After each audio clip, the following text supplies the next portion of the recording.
Chokai Atyang. Erokamano Joyce. Kapok abiro sugar bean, tadwa changia matin kama ni penjo ma Richard Oduoki. Machiegni bang' kwasetimo yiero ma nyocha otim higa mokadho. Nyocha aneno ka CS marwa Eliud Owalo nyocha ochako ng'wech maber kabisa mar choko joluo kamoro achiel mochako gimiluongo ni Nyanza Luo Professionals.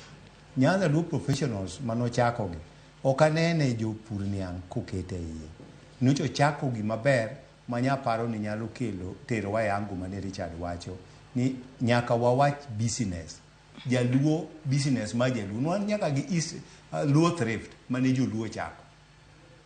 Wan ki gik manyineno timoro Fafaol ma jodongo owuok dhao Fafaol laro gik ma king'iyo mwandu mane joluo choko kende from Mombasa nyaka Miwani kacha lop joluo nitie nyaka Ofafa makoro ni laro gigi di koro Ofafa kacha cha nitie a 5-star hotel. King'iyo gima jodongo dhao ne laro no Fafaol kacha en gima nigi an income ma less than 100,000 in a month. Ang'o ma monowa mondo wawe siasa. Nitie sa siasa to nitie sa dongruok. Wan wago siasa to pinywa to dhi. Kidhi ng'iyo kata molasses plant ka jokogony nodar kogero molasses plant. Molasses plant nodhi in this way. Nyaka kawuono jokogony manogolo lo kigero molasses plant onge jakogony matiyo kanyo. Kidhi ng'iyo Kisumu Airport ma international makoro ndeke piyo jokogony adi mosebedo ka idho ndege loto negi chiwo. Ok wadagi investment. Omiyo wawacho niya wan kaka jopur niya we are not going to give a space to anybody. Ni dhirowa to biro donjo kambe wagi kuom higni 25 kata 30 kaeto wan jogweng' to wadong' maonge tich wadong' kwamedo dhier. Mano biro mana timore ka waonge. Wan bende gini no ayude from the other generation. I emphasize ni nobody from Soni to Chemeli to Muoroni mabiro wuok from India ni biro to donjo to kao kambegi to loko wa wasumbinigi. Namba 2 wach sugar bean. Wan kachiel gi Richard Ogendo watiyo matek kwa niaba mag jopur. Kwatimo a lot of consultation. Kane gini ne pod en wa munyinyi bill mane parliament manokadho noko faulu.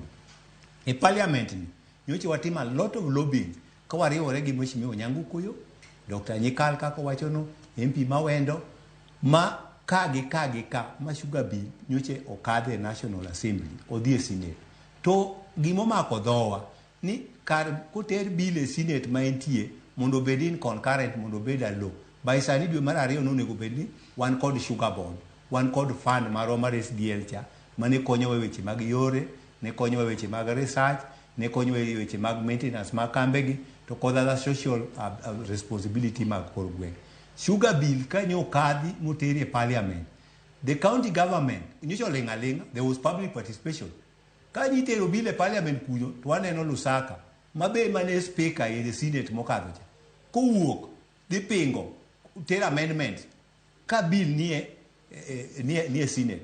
Wachak waneno a faction of jopur moko motel ne gi job mokadwa luongo nyingi gin faction mar riwruok mag jopur moko bochako opiedho bondo gi kuchocho ni gidwaro zoning ka gima zoning bende problem ma japur. Kichake dhi neno county government gidhi mutilate bill ni kucho ni gidwaro more powers mondo migi kichako kambe mag sukari gangogi. As we are talking kawuono kakwa wacho cha onge budget magiketo ma substantive e sugar sector. Gilinga mabiro ka the parliament kodhi e Senate manyonego bed ni koro en concurrent by sani dwe mar 2 ma dwe mar 3 nonego bed ni koro jopur nigi thuolo mar yiero direct